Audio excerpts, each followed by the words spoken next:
বিধানসভাতে বঙ্গভঙ্গ বিরোধী বিল প্রস্তাব। আমি জানি না যখন বঙ্গভঙ্গ হয়েছিল তার বিরুদ্ধে কি এই বিধানসভায় আলোচনা হয়েছিল, কিন্তু ঘুরিয়ে ফিরিয়ে একটা জিনিস প্রচার করা হচ্ছে বিজেপি নাকি পশ্চিমবঙ্গকে ভাগ করতে চায়।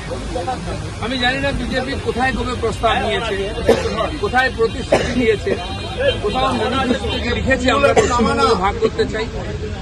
আমরা আমাদের যিনি জন্মদাতা তিনি পশ্চিমবঙ্গে জন্ম দিয়েছেন ডক্টর শ্যামাপ্রসাদ মুখার্জি। যেন পশ্চিমবঙ্গের প্রতি আমাদের যে মমতা এটা কারো চেয়ে কম নেই বা আমাদের ভালোবাসা কিছু কম নেই। যারা এই বিভাজনের রাজনীতি করে ভোট নিতে চান, রাজনীতি করতে চান, তাদের সম্বন্ধে সাবধান থাকা উচিত। তারাই পশ্চিমবঙ্গ উন্নয়ন, তারাই উত্তরবঙ্গ উন্নয়ন মন্ত্রী করেছেন, উত্তরবঙ্গ উন্নয়নের আলাদা দপ্তর করেছেন, উত্তরায়ণ করেছেন, যেখানে কোনো অফিসার নেই, কর্মচারী নয়, খালি বোকা বানাবার জন্য উত্তরবঙ্গের মানুষকে।